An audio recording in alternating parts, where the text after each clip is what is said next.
আসসালামু আলাইকুম। সবার আগে বাছাই করা 10টি আন্তর্জাতিক খবর জানিয়ে দেব। প্রথমেই থাকছে শিরোনাম। তবে তার আগে অনুরোধ থাকবে ভিডিওটিতে একটি লাইক দিবেন।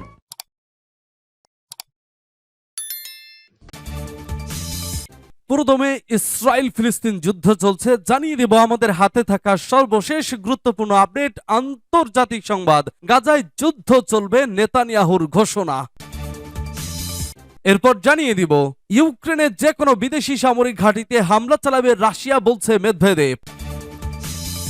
এবং জানিয়ে দেব কাশ্মীর হবে গাজা, বিস্ফোরক মন্তব্য ফারুক আব্দুল্লাহর।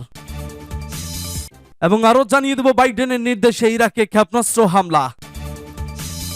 সর্বশেষ জানিয়ে দেব ইউক্রেনের আরেক শহর দখলে নেওয়ার দাবি রাশিয়ার। শুনছিলেন সংবাদ শিরোনাম, এখন বিস্তারিত। তবে তার আগে অনুরোধ থাকবে ভিডিওটিতে একটি লাইক এবং কমেন্টস করে জানিয়ে দিন আজকের এই ভিডিও সম্পর্কে আপনার মূল্যবান মতামত। আর অবশ্যই এই ভিডিওটি আপনার ফেসবুকে শেয়ার করে ছড়িয়ে দিন, আর জানিয়ে দিন আপনি কোন জেলা থেকে বা কোথা থেকে আমাদের সংবাদ শুনছেন এবং দেখছেন।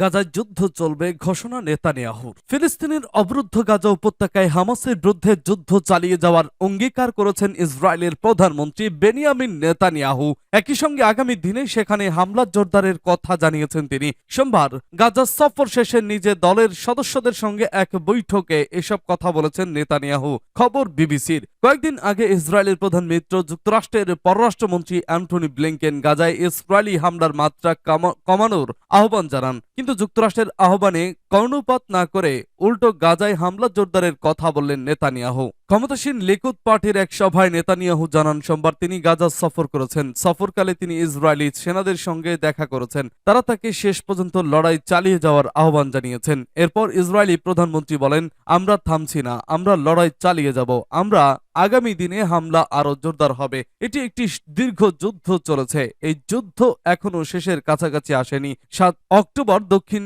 ইসরায়েলে প্রবেশ করে নজিরবিহীন হামলা চালায় প্রায় 1140 ইসরায়েলিকে হত্যার পাশাপাশি প্রায় 250 ইসরায়েলি ও বিদেশি নাগরিককে গাজায় বন্দী করে নিয়ে আসে হামাস।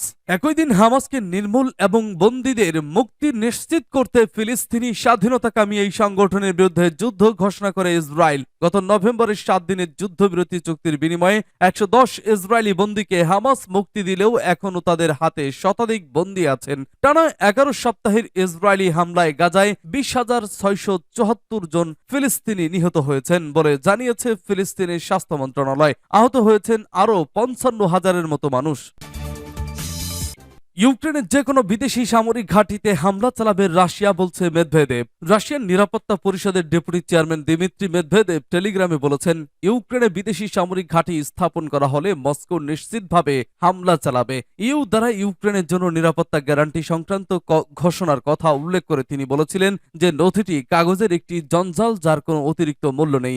যাই হোক, এটি কিয়েভকে অস্ত্র সরবরাহ, সৈন্য প্রশিক্ষণ, সামরিক কর্মসূচির জন্য অর্থায়ন এবং ইউক্রেনের মাটিতে সামরিক ঘাঁটি স্থাপন পর্যন্ত এবং সহ অন্যান্য অনেক বিষয়ে পৃথক চুক্তি করার সুযোগ দিয়েছিল। এটি game of plan.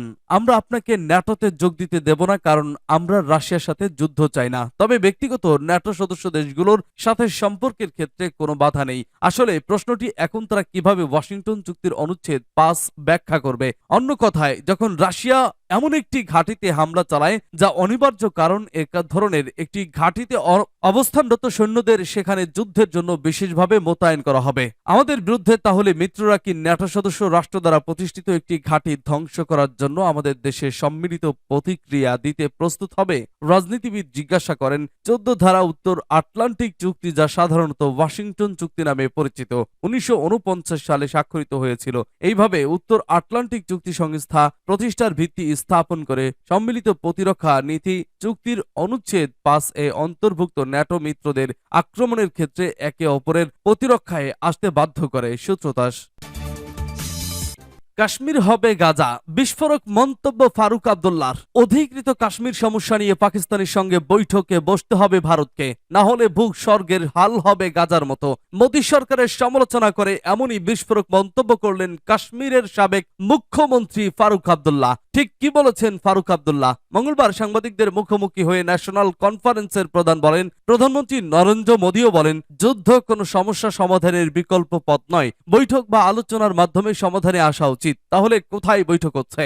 Nawaz Sharif পাকিস্তানের পরবর্তী প্রধানমন্ত্রী হতে চলেছেন। তারা ভারতের সঙ্গে আলোচনায় বসতে রাজি। তাহলে কেন তাদের সঙ্গে কথা বলতে আমরা তৈরি নই? কি এমন কারণ রয়েছে? তিনি বলেন, যদি আমরা আলোচনার মাধ্যমে সমাধানে না আসি তাহলে আমাদের পরিণতিও গাজার মতো হবে, যেখানে বোমা বর্ষণ করছে ইসরায়েল। প্রাক্তন প্রধানমন্ত্রী অটল বিহারী বাজপেয়ীর এক মন্তব্য ছিল, আমরা আমাদের বন্ধু পরিবর্তন করতে পারি কিন্তু প্রতিবেশীদের নয়। বলে রাখা ভালো, গত বৃহস্পতিবার পুঞ্জ জেলায় স্বাধীনতা কর্মীদের ওপর হামলা চালাতে যেয়ে নিহত হয় 5 ভারতীয় সেনা। সেই প্রসঙ্গ টেনেই ফারুকের মন্তব্য। এদিকে পাল্টা সুর চড়িয়েছে বিজেপি। উপত্যকার বিজেপি নেত্রী হিনা শাফি ভাটের কথায়, ফারুক আব্দুল্লাহর মতো প্রবীণ নেতার মুখে পাকিস্তানের সঙ্গে আপোষ করার কথা মানায় না। এই সরকার পাকিস্তানের সামনে মাথা নত করবে না। আমরা চেষ্টা করেছিলাম কিন্তু ওরা বারবার পিঠে ছুরি মেরেছে। সূত্র হিন্দুস্তান টাইমস।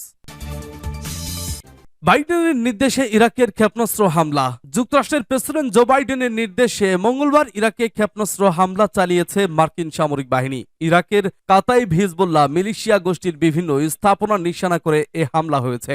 এতে গোষ্ঠীটির বেশ কয়েকজন সদস্য নিহত হয়েছেন বলে ধারণা করা হচ্ছে। এর আগে সোমবার সকালে ইরাকে মার্কিন ঘাঁটিতে ড্রোন হামলা হয়। বিষয়টি প্রেসিডেন্ট বাইডেনকে অবহিত করা হলে দায়ীদের বিরুদ্ধে দ্রুত কার্যকরী ব্যবস্থা নেওয়ার জন্য পেন্টাগনকে নির্দেশ দেন তিনি। হোয়াইট হাউসের জাতীয় নিরাপত্তা কাউন্সিল এ তথ্য জানিয়েছে। কাতার ভিত্তিক সংবাদ মাধ্যম আল জাজিরা জানিয়েছে, সোমবার রাতে ইরাকের এরবিলে অবস্থিত একটি মার্কিন ঘাঁটিতে ড্রোন হামলা চালানো হয়। তাতে তিন সেনা আহত হন। এরপর পাল্টা জবাবে ইরান সমর্থিত মিলিশিয়া বাহিনীগুলোর অবস্থান লক্ষ্য করে হামলা চালানো শুরু করেছে। মার্কিন সামরিক বাহিনীর ড্রোন হামলায় আহত 3 মার্কিন সেনাদের মধ্যে একজনের অবস্থা আশঙ্কাজনক বলে জানা গেছে। তবে আহত সেনাদের পরিচয় বা তাদের জখম কতটা গুরুতর তা সম্পর্কে বিস্তারিত কিছু জানায়নি পেন্টাগন। ইরাক ও সিরিয়ায় মার্কিন সেনাবাহিনীর উপর হামলা চালানোর পাল্টা জবাবে মঙ্গলবার সকালের হামলা হয়েছে বলে এক বিবৃতিতে জানিয়েছেন যুক্তরাষ্ট্রের সেন্ট্রাল কমান্ডের প্রধান জেনারেল মাইকেল এরিক কোরিলা। তিনি জানান, ইরান সমর্থিত মিলিশিয়া গোষ্ঠীগুলোকে জবাবদিহির আওতায় আনতে এবং তাদের হামলার ক্ষমতা কমানো ছিল এ হামলার অন্যতম উদ্দেশ্য।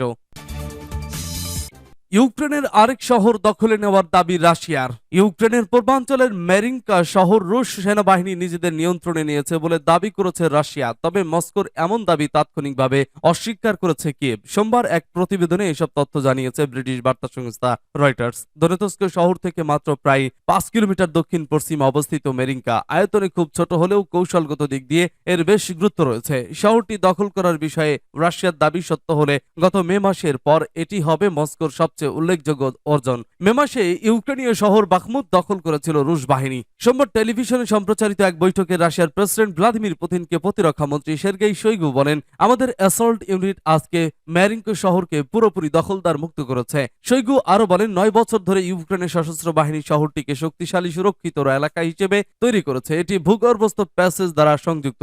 সব ধরনের হামলা থেকে সুরক্ষা দিতে শহরের প্রতিটি সড়কে সুরক্ষা ব্যবস্থা ছিল। তবে আমাদের সেনাদের সাহসী পদক্ষেপের ফলে শহরের সুরক্ষিত ব্যবস্থায় চির ধরেছে। রুশ বাহিনী কর্তৃক ইউক্রেনের শহর দখলের প্রশংসা করেছেন পুতিন। এই শহর দখলের ফলে রুশ সেনাবাহিনী আরো বড় পরিসরে অভিযানে যেতে পারবে বলেও জানান তিনি। তবে রাশিয়ার এমন দাবি অস্বীকার করে সোমবার বিকেলে ইউক্রেনের সামরিক বাহিনীর মুখপাত্র জানিয়েছেন, তাদের সেনারা এখনো মেরিঙ্কা শহরের প্রশাসনিক সীমানার মধ্যে রয়েছে।